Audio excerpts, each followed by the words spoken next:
Et bonjour. Il y a quelques temps, je vous faisais une vidéo sur le pardon. Et je vous parlais du pardon en mettant en lumière ce langage des oiseaux que je trouve parfois pertinent.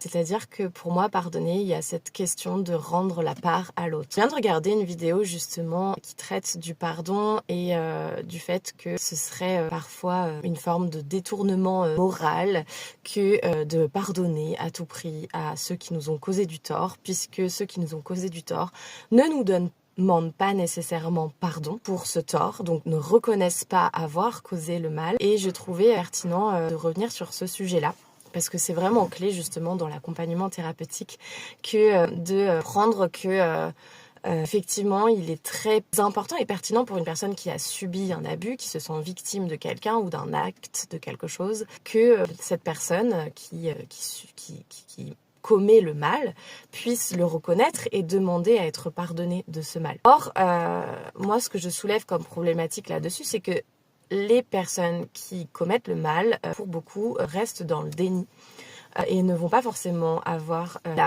l'honnêteté d'esprit et de cœur de demander pardon, en fait, parce qu'elles sont elles-mêmes prises au piège dans un cercle vicieux de violence et de déni. Donc, pour moi, ce qui est donc pas possible et envisageable, c'est de se dire que du coup, la victime, elle a été victime de ce mal, de cet abuseur, et deux, devrait du coup toute sa vie ressentir de l'injustice et ressentir le mal dans son cœur jusqu'à mourir. Donc pour moi, finalement, de remettre un petit peu d'équilibre, c'est de dire, c'est pas parce que vous avez subi du mal de quelqu'un que vous devez attendre que cette personne se repente et vous demande pardon pour aller mieux et pour lui pardonner. C'est, comment dire, c'est se libérer aussi soi-même. Alors, je ne dis pas qu'il faut passer les étapes. C'est-à-dire que c'est important de reconnaître le mal qui a été fait. C'est important de reconnaître la souffrance et la douleur et ce qui a été commis. C'est pas pour nier les faits, c'est pas pour nier qu'il y ait eu un abus ou qu'il y ait eu de la violence. Moi, c'est pas du tout ce que je dis, au contraire.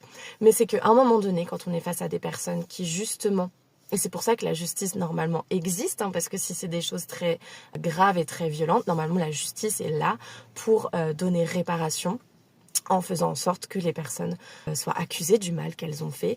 Et normalement, le jugement étant donné, si la vérité est faite sur ce qui s'est passé, eh bien, elles doivent passer par la case prison. Enfin voilà, il doit se passer quelque chose. Et le problème, c'est qu'aujourd'hui, la justice humaine ne fait pas forcément très bien son travail, mais ça, c'est un autre sujet. Pour moi, si vous voulez, de parler du pardon dans le sens de rendre la responsabilité à l'autre, c'est aussi prendre la mesure que les gens qui font du mal ne sont pas forcément en capacité